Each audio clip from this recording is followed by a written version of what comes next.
Next topic है हमारे पास pin diagram of micro processor.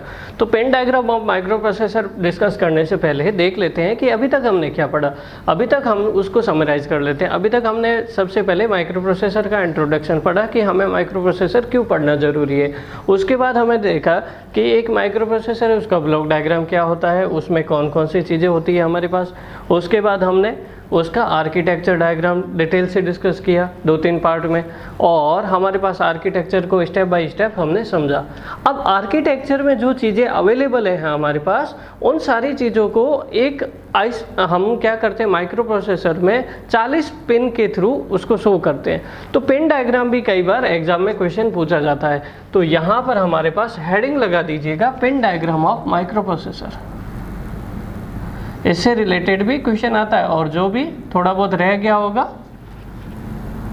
वो भी हम कंप्लीट करेंगे। माइक्रो प्रोसेसर 8085 इसका पिन डायग्राम हमें बनाना है, ठीक है।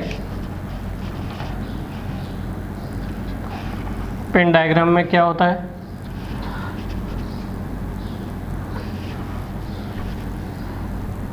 देखिए सबसे पहले इसमें आपको देखना पड़ेगा कि हमारे पास सबसे पहले इसमें सप्लाई देने की ज़रूरत है और ग्राउंड करना है। सबसे पहले आप क्या करो, प्लस VCC सप्लाई दे दो या 5 वोल्ट की सप्लाई दे दो, आपकी जो इच्छा हो। और यहाँ पर आपके पास क्या कर दो, ग्राउंड कर दो। 2 पिन ये हो गई, ठीक है। दूसरा, आपको ये जो है हमारे पास microprocessor programmable clock driven device है, तो क्लॉक पल्स आपको अप्लाई करनी पड़ेगी। क्लॉक पल्स क्या होती है, क्लॉक पल्स इस तरह से आपके पास क्या करते हो, हाई लो सिग्नल अप्लाई करते हो, उसको हम क्या बोलते हैं, क्लॉक पल्स बोलते हैं। तो क्लॉक पल्स जनरेट किसके थ्रू की जाती है, क्रिस्टल कंट्रोल्ड ऑसिलेटर के through, because it is the most stable oscillator. यहाँ पर क्रिस्टल कंट्रोल ऑसिलेटर के 2 टर्मिनल और होते हैं, X1 X2, 2 पिन यहाँ हो गई, ठीक है। और यहाँ पे हम क्या करते हैं, 6 मेगाहर्ट्ज की फ्रिक्वेंसी अप्लाई करते हैं। ये सारा लिखा देंगे, पहले केवल समझ लीजिएगा आप, है ना। 6 मेगाहर्ट्ज की फ्रिक्वेंसी जनरेट करता है यहाँ पर क्रिस्टल कंट्रोल ऑसिलेटर। और इंटरनली माइक्रो प्रोसेसर इस फ्रिक्वेंसी को क्या कर देता है, हाफ से डिवाइड कर देता है। तो इंटरनली फ्रिक्वेंसी कितनी मिल जाती है, 3 मेगाहर्ट्ज, इतनी फ्रिक्वेंसी मिलती है। F बराबर 3 मेगाहर्ट्ज ये मिलता है। अगर फ्रिक्वेंसी इतनी है तो टोटल टाइम कितना होगा पूरे साइकिल का, 1/f ये हो गया 1/3 × 10⁻⁶, ठीक है। तो ये हो जाएगा 0.33 माइक्रो सेकेंड, 10⁻⁻⁶ आ जाएगा। इसका मतलब 0.33 माइक्रो सेकेंड हमारे पास इसका क्लॉक का टाइम पीरियड रहेगा, ठीक है। उसके बाद आगे क्या होता है, अब हमें इसका ऑपरेशन करना है। तो सबसे पहले किसकी, कौन से बस की ज़रूरत है, एड्रेस बस की ज़रूरत है। तो एड्रेस बस में सबसे पहले हमारे पास क्या होता है,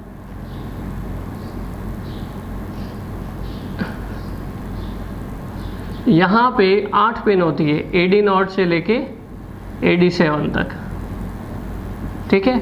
ये क्या करती है, लोअर ऑर्डर एड्रेस बस है, लोअर ऑर्डर एड्रेस बस। यह किसकी तरह काम करती है, डेटा बस की तरह भी काम करती है, क्योंकि जब हमारा एड्रेस मिल जाता है तो उसके बाद लोअर ऑर्डर वाली एड्रेस को हम किसकी तरह ट्रीट करते हैं, डेटा बस की तरह। 8 पिन ये हो गई हमारे पास। उसके बाद इसकी 7 और बची, A8 to A15, A8 to A15, ये हमारे पास 7 ये हो गई पिन, ठीक है। A8 to higher order address bus लिख सकते हो, higher order address bus A8 to A15, ठीक है, ये हो गया। उसके बाद हमारे पास कंट्रोल सिग्नल होते हैं, 2 सिग्नल होते हैं हमारे पास, कंट्रोल सिग्नल और स्टेटस सिग्नल। ये हो गए कंट्रोल सिग्नल। तो कंट्रोल सिग्नल जो होते हैं वो 3 टाइप के होते हैं, ALE,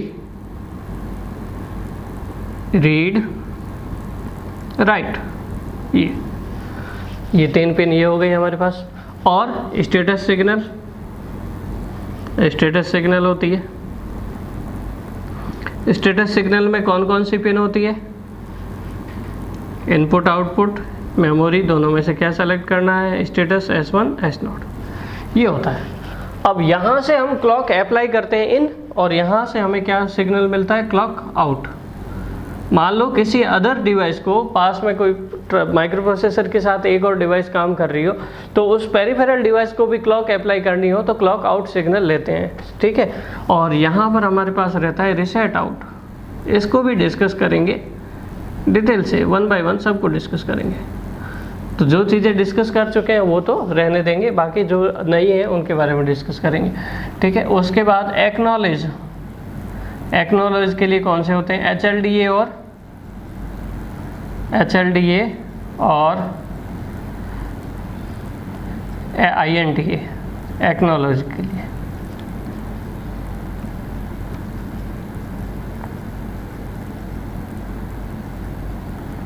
उसके बाद हमारे पास इंटरप्ट सिग्नल होते हैं 5।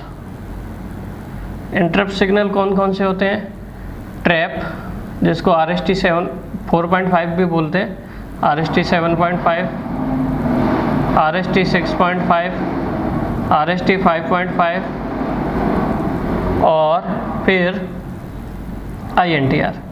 5 पिन हमारे पास ये हो गई, ठीक है। उसके बाद आगे देखिए, उसके बाद एक होती है रेडी पिन, रीसेट इन, रीसेट इन, ये एक्टिव लो सिग्नल है, ठीक है।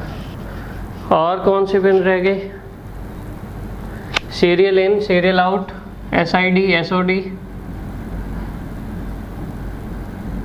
ये हो गया हमारे पास।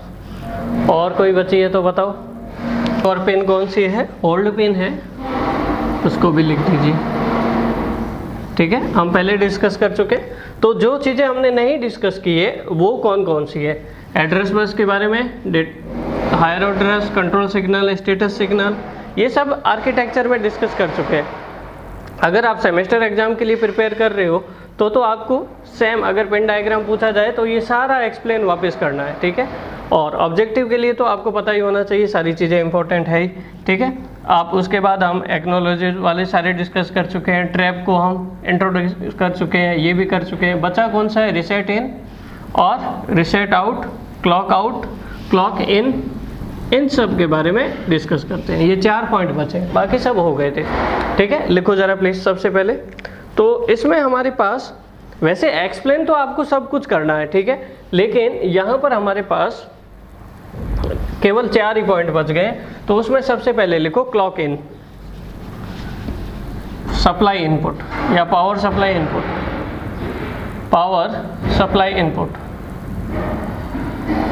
And clock input. इसमें लिखिए फटाफट, since micro processor 8085 is a programmable clock driven device, therefore crystal control oscillator generates 6 megahertz frequency which is applied to the microprocessor, and microprocessor after that internally divides this frequency by 2। उसके बाद video pause करके ये लिख दीजिएगा, ये आपको बनाना है, ठीक है, इतना, ताकि आपको पता चले कि क्लॉक होती क्या है। इस तरह से आप बना सकते हो, ठीक है। अब उसके बाद ये है क्लॉक इनपुट हो गया। अगला लिखो क्लॉक आउट, इसमें लिखिएगा क्लॉक इनपुट तो दे दिया, clock out. This pin is used to provide clock signal to the devices, external devices which is connected to the microprocessor। मतलब माइक्रोप्रोसेसर से के साथ कोई दूसरी डिवाइसेस कनेक्ट है, अगर उनको भी क्लॉक सिग्नल की जरूरत है तो कहाँ से प्रोवाइड करेंगे, क्लॉक आउट सिग्नल से प्रोवाइड करेंगे, ठीक है। अगला लिखो रीसेट इन, रीसेट इन, ठीक है। रीसेट इन का मतलब क्या है, जैसे मान लीजिए आप प्रोग्राम बना रहे थे, प्रोग्राम बनाने बताते कुछ गलत हो गया या फिर बन ही नहीं रहा है तो दिमाग खराब हो गया कि इसको वापस क्या करो, रीसेट करो, स्टार्ट करेंगे क्लियर कर दो।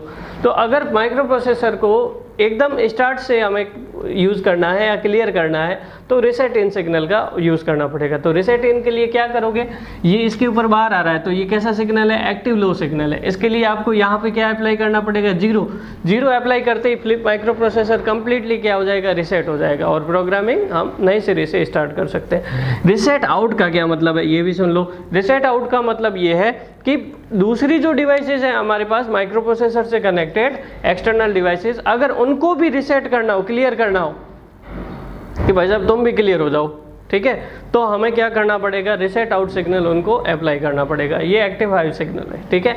ये भी बताता है कि अगर ये हाई हो जाए तो इसका मतलब ये है कि माइक्रो प्रोसेसर क्या हो रहा है, रीसेट हो रहा है, क्लियर हो रहा है, ठीक है। तो ये प्रोग्राम काउंटर को कहाँ सेट कर देता है, ये प्रोग्राम काउंटर क्या करता है, प्रोग्राम काउंटर हमें जो भी ऑपरेशन परफॉर्म होता है उसका नेक्स्ट इंस्ट्रक्शन शो करता है। जब क्लियर हो गया तो कहाँ से ऑपरेशन होगा, कुछ नहीं होगा हमारे पास। तो प्रोग्राम काउंटर सबसे स्टार्टिंग की कौन सी मेमोरी लोकेशन होती है, एड्रेस लोकेशन 000H, वहाँ पे जाके इसको सेट कर देता है, ठीक है। तो ये आपको पता होना चाहिए, ठीक है। तो इसमें लिखिए क्लॉक आउट का लिख दिया, ठीक है। इसमें लिखो रीसेट इन हेडिंग लगाओ, उसके ऊपर बार लगा दीजिएगा, उसमें लिखो it is active low signal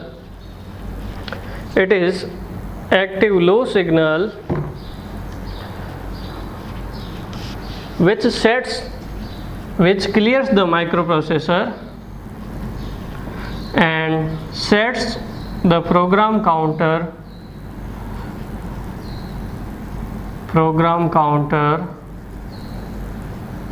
at 000H, यहाँ पे सेट कर देता है, ठीक है। आगे लिखो रीसेट आउट, ये वाली हेडिंग लगा दो रीसेट आउट, उसमें लिखो रीसेट आउट में क्या होगा, it is active high signal, it shows that microprocessor is being reset and this signal is also used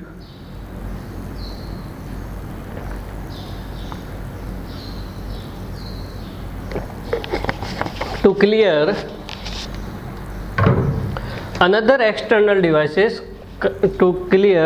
another connected external devices, ठीक है। ये हो गया आपका पिन डायग्राम, ठीक है। इसमें एक्सप्लेन आपको सब कुछ करना है, सब कुछ पता होना चाहिए, ठीक है। We have already discuss this, ठीक है।